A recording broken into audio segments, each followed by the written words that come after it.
Konoha ini kan paling seneng kalau copet-copetan itu. Jadi akhirnya semua buat bola, tapi duitnya bola dibuat copet-copetan.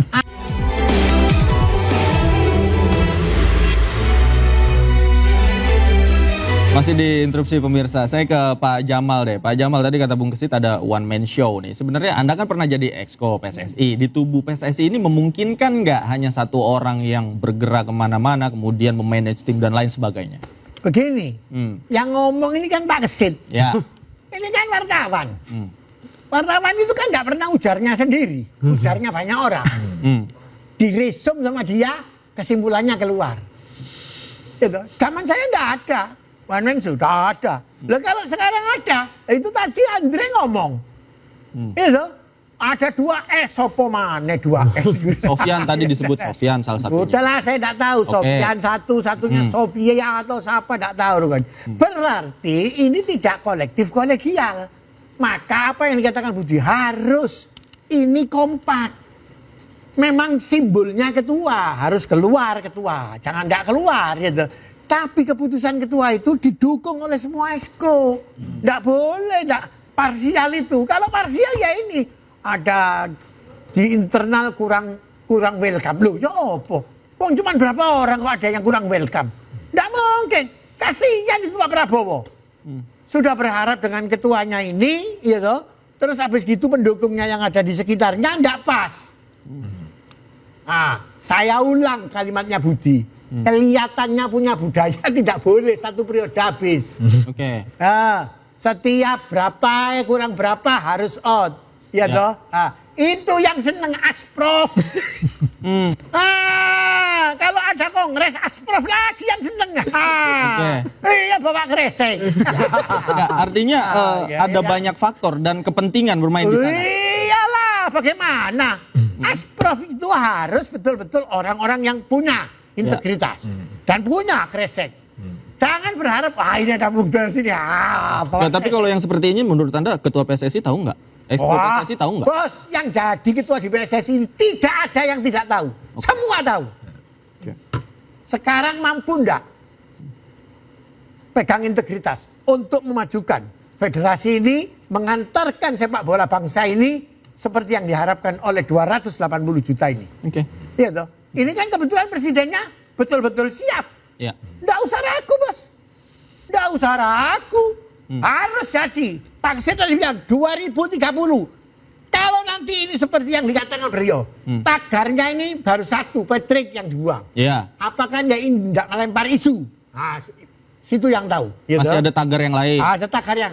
Ini kalau sampai semua betul terjadi perubahan, itu langsung ditata. Oke. Iya toh? Satu, bagaimana putaran kompetisi. Iya toh? Dua, pembinaan. Pak Prabowo ini orangnya senang bina. Iya. Iya toh? Senang sekali membina. Tapi kalau kamu sudah dibina, tidak bisa dibina dengan baik, maka kamu harus dibina sama. Oke. Bung Kesit. Bagaimana Anda melihat ini? Bagaimana kemudian kita membina pemain-pemain kita ya? Bukan yang naturalisasi, agar bisa setara dengan diaspora dan lain-lain. Iya, pertama pembinaan kita memang kan terputus. Ya, jenjang kompetisi di kelompok umur kita nyaris tidak punya. Ya, padahal itu merupakan investasi, memang mahal, ya, mahal untuk membentuk kompetisi kelompok umur, ya, dari mulai usia katakanlah 14, kemudian ada 17, 19, 20, 23, itu butuh biaya yang mahal. Tapi ini kan investasi jangka panjang yang harus dilakukan oleh PSSI kalau ingin menghasilkan produk-produk pemain untuk mensuplai tim nasional kita dari semua lini. Selama ini sudah dilakukan belum? Belum. Yang tadi Anda katakan amburadul dan lain sebagainya. Iya, belum. Kita hanya terfokus pada liga yang di top level aja. Oke. Liga 1, Liga 2. Oke, ada Liga 3 gitu ya. Tapi yang di grassroots-nya ini nyaris tidak ada. Oke, baik. Bung Indro, Anda harapannya seperti apa melihat pembinaan yang tadi saya sebutkan?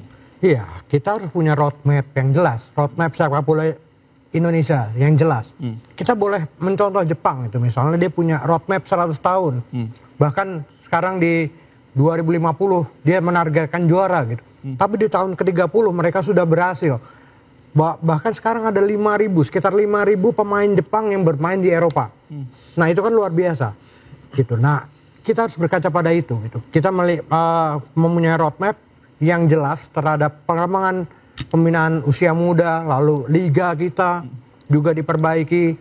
Sampai saat ini saya sendiri berapa kali ngeliat webnya PSSI, nggak pernah ada roadmap. Tapi kalau misalnya kita googling roadmap sepak bola Jepang, jelas ada semua. Dan itu transparan ya, bisa diakses siapapun, bisa dilihat dan diuji oleh siapa saja. Betul. Dan itu yang kita inginkan tentunya, bahwa kita juga misalnya roadmapnya agak ngaco nih, ya kita lakukan evaluasi gitu ya, kita protes atau seperti apa. Nah itu yang kita mau di PSSI yang melakukan itu. Oke, Bung Budi. Apa sebenarnya langkah pertama yang bisa dilakukan nih untuk melakukan pembenahan? Tadi tidak perlu seperti Jepang deh, minimal kita membenahi internal kita agar on the track seperti yang Anda katakan. Ya, kalau bicara roadmap itu sebetulnya roadmap ini nggak bisa dengan kondisi Indonesia hanya dibuat oleh PSSI ini nggak bisa. Karena Indonesia ini besar, luas, banyak stakeholder yang harus diajak bicara. Semua orang berkepentingan, semua orang merasa ingin peduli, yang ini kan yang harus diakomodir.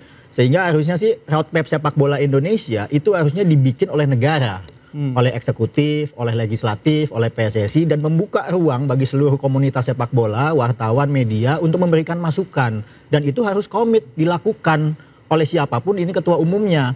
Tapi kalau seandainya misalnya nih Erick Thohir sebagai ketua umum bikin roadmap nih sekarang, lalu 2027 ada penggantinya yang lain, apakah bisa menjalankan ini dengan bikinan orang lain? Sederhananya begini aja.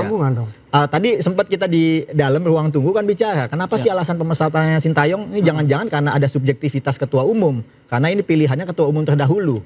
Ya jujur aja, setiap orang itu punya preferensi untuk menunjuk siapa yang akan bekerja dengan dia, untuk mengangkat dan untuk memecat. Dan orang yang punya otoritas itu pasti pengen seperti itu. Kalau Mas Davi jadi ketua umum PSSI, pasti juga punya preferensi calon pelatih timnas sesuai gambarannya Mas Davi. Nah, hal-hal ini menurut saya hal yang lumrah, tapi ujungnya adalah orang kan hanya melihat hasilnya, berhasil atau gagal. Dalam konteks sekarang semua orang beranggapan ini gagal, sehingga pemutusan hubungan kerja Petik atau pemecatannya Petik ini sebagai bentuk tanggung jawab. Ketika ditanya apakah puas, apakah cukup, nah ini bolanya kan kita nggak tahu menggelinding sampai kemana.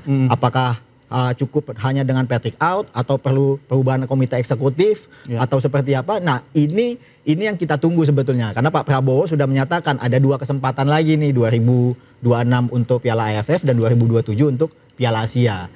Masalahnya 2027 itu Piala Asia itu sudah masuk dalam periodisasi barunya PSSI. Ini siapa yang akan melanjutkan? Siapa kira-kira? Apakah tadi CLBK memungkinkan, Pak Jamal? Begini. Kalau Andri tadi bilang CLBK, CLBK apapun juga sudah pernah menaruh legacy dari peringkat berapa menjadi berapa, ya kan? Tapi tadi Budi bilang ini bukan pilihan yang sekarang, pilihan yang lalu. Jadi mungkin selera kurang pas, gitu ya. Kalau sudah seperti itu, saya ikut ini aja. Tagar ini jalankan baik-baik.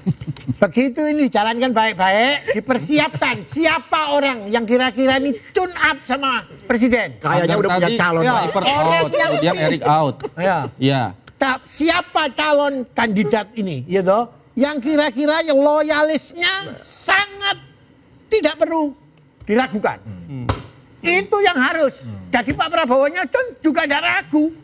Udah kalau begitu sudah. Buat begini. Ini sepak bola ini dulu kan pernah dibiayai oleh setiap Pemkot. Tapi karena ya sudahlah, Konoha ini kan paling seneng kalau copet-copetan itu. Jadi akhirnya semua buat bola, tapi duitnya bola dibuat copet-copetan. Akhirnya pembinaannya berantakan. Ini sekarang kan Pak Prabowo punya prinsip, jangan coba-coba korupsi. Saya giles sampai kemana. Kalau perlu itu kita tinggal ambil lagi. Karena kita ini terlalu luas, besar. Dan potensi anak-anak kita ini di luar banyak. Di Maluku, di NTT, di mana-mana itu banyak. Tim talent scoutingnya jangan berhenti cuma di PSSI. Asprof ada, PSSI ada. Jadi, oh Pak, di sana Pak. Ini Pak. Oh di sana Pak, ada. Di sana ada. Nah, itu kalau perlu dibuat. Di timur ada, di barat ada, di tengah ada. Tempat konsentrasi mereka. sambil melihat perkembangan. Oh, ternyata bagus anak ini. Kecepatan larinya, passing bolanya, segalanya bagus. Ayo kita rabu. Kita jadikan ini. Dulu kan kita pernah punya 2 tim nasional. Iya toh? Dari banyaknya anak-anak kita. Lah, ini nanti kita, ini. Mana lebih bagus? Oke. Kan begitu, iya toh? Oke. Mumpung presidennya sangat peduli Ya. terhadap pendidikan dan pembinaan gitu loh. Oke. Iya. Mas Indro, Anda sepakat kalau tagar tiga-tiganya tadi Kluivert sudah out, kemudian Erik out, ini akan bisa berpengaruh secara signifikan? Ya kalau itu dilakukan dengan benar gitu ya, dengan akhirnya mengganti misalnya orang-orang di PSSI dengan orang-orang yang benar-benar mencintai sepak bola dan melakukan itu, saya pikir itu bisa dilakukan dengan bisa mengubah sepak bola Indonesia. Supporter harapannya seperti apa sih sosok yang memimpin PSSI dan pelatih timnas itu seperti apa sebenarnya? Kalau PSSI yang pasti bukan seorang politikus, gitu ya. Dia lebih ke orang benar yang mencintai sepak bola. Dengan begitu tentunya akan melakukan segala sesuatunya untuk sepak bola. Tidak dengan pencitraan-pencitraan untuk misalnya untuk tiket wapres di 2029 ataupun seperti apa. Ini yang kita lihat. Dan Anda tidak temukan itu di sosok ketua umum yang sekarang? Ya enggak lah. Oke, jadi seperti apa? Iya. Saya pikir masih banyak orang yang benar-benar mencintai sepak bola ya. Itu banyak sekali yang bisa dipilih ya dari orang-orang itu. Oke, banyak orang-orang yang mencintai sepak bola. Oh, ada, orangnya ada. Ada ya? Ada dan sangat loyal. Ada dan sangat Sama loyal. presiden. Iya toh. Kayaknya udah punya calonnya. Oke. Ya, Kita lihat tahu dari itu. belakang. Punya Ya calonnya. toh. Oke. Biarkan nanti klub lah yang memilih. gitu Oke, kan. kita yang lihat. penting roadmap-nya itu jelas, ya toh, bisa dijalankan secara berkesinambungan. Ya. Seperti yang diharapkan oleh supporter. Oke. Ya toh, 280 juta Iya. masa tidak bisa kita terbitkan orang 20 Ya, untuk lolos. itu harapan kita semua, termasuk iya. supporter dan masyarakat Indonesia. Bapak-bapak, terima kasih banyak. Pak Yang Jamal. saya perlu koreksi. Ya, terima kasih banyak. Anda bilang bagaimana dengan supporter? Supporter itu tidak seperti kita ini cuma Oke. satu orang ngomong. Oke, ada banyak di luar sana ya, Pak. Terima kasih Pak Jamal. Waktu kita sudah habis. Bung Indro, terima kasih. Bung Kesi, terima kasih. Bung Budi, terima kasih banyak. Pemirsa, sepak bola bukan sekedar menang atau kalah, tapi soal arah, visi, dan keberanian untuk berubah. Satu hal yang pasti, cinta rakyat pada Garuda takkan pernah padam. Saya Davi Pratama, pamit undur diri. Terima kasih, selamat malam. Sampai jumpa.